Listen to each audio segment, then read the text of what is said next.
Hello friends, എല്ലാവർക്കും പുതിയൊരു വീഡിയോയിലേക്ക് സ്വാഗതം. അപ്പം നമ്മൾ ഇന്നൊരു സ്പെഷ്യൽ റെസിപ്പി ആയിട്ടാണ് വന്നിട്ടുള്ളത്.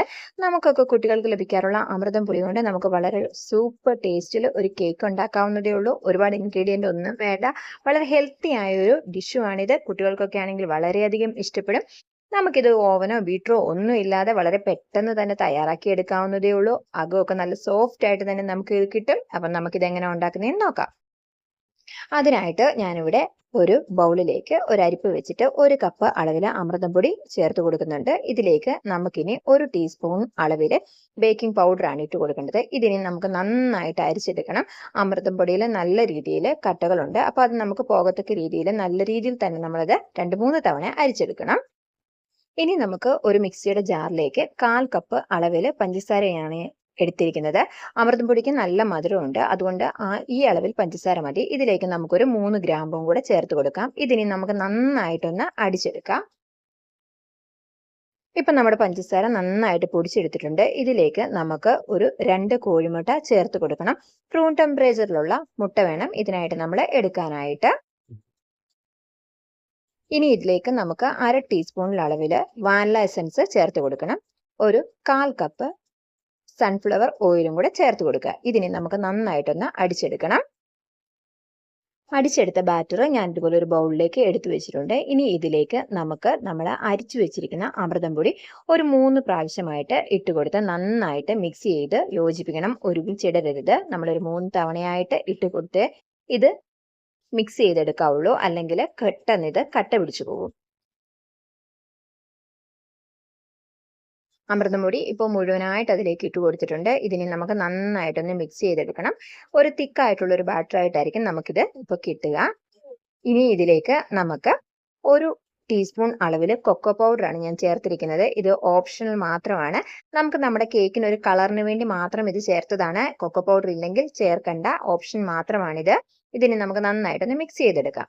ഇനി ഇതിലേക്ക് നമുക്ക് ഒരു ടീസ്പൂൺ അളവിൽ പാലാണ് ചേർത്ത് കൊടുക്കേണ്ടത്. പാലൊന്ന് ചേർത്ത് നന്നായിട്ട് മിക്സ് ചെയ്തിട്ട് നമുക്കിതൊരു ഒരുപാട് ലൂസുമല്ല തിക്കുമല്ലാത്ത രീതിയിലാണ് നമുക്ക് ഈ ബാറ്റർ വേണ്ടത്. അപ്പം നമുക്ക് 1 ടീസ്പൂൺ പാലും കൂടെ ഇതിലേക്ക് ഒഴിച്ചു കൊടുക്കാം. എന്നിട്ട് നന്നായിട്ടൊന്ന് മിക്സ് ചെയ്തെടുക്കണം. ഇപ്പം നമ്മുടെ ബാറ്റർ ഇവിടെ ആയിട്ടുണ്ട്. ഇനി നമുക്ക് കേക്ക് ബേക്ക് ചെയ്യാനായിട്ട് വെക്കാം. അതിനായിട്ട് ഞാനിവിടെ 1 ലിറ്ററിന്റെ കുക്കറാണ് എടുത്തിരിക്കുന്നത്. അതിനകത്ത് ഓയിൽ സ്പ്രെഡ് ചെയ്ത് ഒരു ബട്ടർ പേപ്പർ വെച്ചിട്ടുണ്ട്. അതിലേക്ക് നമ്മുടെ മിക്സ് നമ്മൾ ഒഴിച്ചു കൊടുക്കുക. ഇനി നമുക്ക് നമ്മുടെ കുക്കർ ഒന്ന് നന്നായിട്ട് ടാപ്പ് ചെയ്ത് കൊടുക്കാം. എയർ ബബിൾസ് ഒക്കെ ഉണ്ടെങ്കിൽ അതൊന്ന് പോകാൻ വേണ്ടിയിട്ടാണ് നമ്മൾ ഇങ്ങനെ ടാപ്പ് ചെയ്ത് കൊടുക്കുന്നത്. അല്ലെങ്കിൽ കേക്ക് പൊങ്ങി വരാനൊക്കെ ചെറിയൊരു ബുദ്ധിമുട്ട് വരും. അപ്പം നന്നായിട്ട് ടാപ്പ് ചെയ്ത് കൊടുക്കുക. അതിനുശേഷം നമുക്കിതിനെ ബേക്ക് ചെയ്യാനായിട്ട് വെക്കാം. ഇനി നമ്മളൊരു പഴയ പാൻ ആണ് അടുപ്പത്ത് വെച്ചിരിക്കുന്നത്. ഈ പാൻ 5 മിനിറ്റ് ഹൈ ഫ്ലെയിമിൽ ചൂടാക്കിയതിന് ശേഷം വേണം നമ്മൾ കുക്കർ വെക്കുവാനായിട്ട്. അപ്പോൾ നമ്മൾ തീയെ മീഡിയം ഫ്ലെയിമിലേക്ക് ആക്കണം. അതിനുശേഷം ഒരു 5 മിനിറ്റത്തേക്ക് മീഡിയം ഫ്ലെയിമിൽ വേണം കുക്ക് ചെയ്യാനായിട്ട്. പിന്നീട് നമ്മൾ ലോ ഫ്ലെയിമിലേക്ക് ആക്കി ഏകദേശം ഒരു 30 മുതൽ 45 മിനിറ്റ് വരെ മതി നമ്മുടെ കേക്ക് പ്രിപ്പയർ ആയി വരാനായിട്ട്. അപ്പം നമുക്കിനി പ്രിപ്പയർ ആവാനായിട്ട് വെയിറ്റ് ചെയ്യാം. ഇപ്പം നമ്മൾ കേക്ക് ബേക്ക് ചെയ്യാൻ വെച്ചിട്ട് ഒരു 40 മിനിറ്റോളം ആയിട്ടുണ്ട്. നമുക്ക് കേക്ക് ആയിട്ടുണ്ടോ നോക്കാം. കേക്ക് നന്നായിട്ട് വെന്തിട്ടുണ്ട്. ഇനി നമുക്കിത് ചൂടാറുമ്പോൾ മറ്റൊരു പാത്രത്തിലേക്ക് മാറ്റാം. അപ്പം നമ്മുടെ കേക്ക് ഇവിടെ റെഡി ആയിട്ടുണ്ട്. വളരെ ഹെൽത്തി ആയിട്ടുള്ള ഒരു കേക്കാണിത്. ഒരുപാട് മധുരം ഒന്നും തന്നെ ഈ കേക്കിനില്ല. കുട്ടികൾക്കാണെങ്കിലും വളരെയധികം ഇഷ്ടമാകും. അമൃതം പൊടി അവർ ആ രീതിയിൽ കഴിക്കുന്നില്ലെങ്കിൽ ഈ രീതിയിൽ നിങ്ങൾ ഉണ്ടാക്കി കൊടുത്തു നോക്കണം. നമ്മൾ കൊക്കോ പൗഡർ ഇടുന്നതുകൊണ്ട് ഒരു ചോക്ലേറ്റിന്റെ ചെറിയൊരു ഫ്ലേവറും ഒക്കെയുണ്ട് ഈ കേക്കിന്. വളരെ പെട്ടെന്ന് തന്നെ നമുക്കിത് ഉണ്ടാക്കിയെടുക്കാവുന്നതേ ഉള്ളൂ. ഞാനിതിപ്പോൾ നിങ്ങൾക്ക് കട്ട് ചെയ്ത് കാണിച്ചു തരാം. ഇതിനകമൊക്കെ വളരെ നന്നായിട്ട് കുക്കായിട്ട് വന്നിട്ടുണ്ട്. കുട്ടികൾക്കൊക്കെ വളരെ സോഫ്റ്റ് ആണ്. സ്നാക്കായിട്ട് തന്നെ ഇത് ഉണ്ടാക്കി കൊടുക്കാവുന്നതേ ഉള്ളൂ. നിങ്ങൾക്ക് ഇപ്പോൾ കാണാലോ, അകമൊക്കെ വളരെ നന്നായിട്ട് കുക്കായിട്ട് വന്നിട്ടുണ്ട്. വളരെ സോഫ്റ്റ് ആണ്. നമ്മൾ സാധാ മൈദ വെച്ച് ഉണ്ടാക്കുന്ന അതേ സോഫ്റ്റ്നെസ്സിൽ തന്നെ നമുക്ക് ഈ അമൃതം പൊടി കൊണ്ട് ഉണ്ടാക്കിയെടുക്കാവുന്നതേ ഉള്ളൂ. അപ്പോൾ നമുക്ക് ഓവനോ ബീറ്ററോ ഒന്നും ഇല്ലാതെ തന്നെ നല്ല രീതിയിൽ കേക്ക് ബേക്ക് ചെയ്തെടുക്കാവുന്നതേ ഉള്ളൂ. അപ്പോൾ ഇനി മുതൽ എല്ലാവരും അമൃതം പൊടി കൊണ്ട് ഈ രീതിയിൽ ഒന്ന് കേക്ക് പ്രിപ്പയർ ചെയ്ത് നോക്കുക.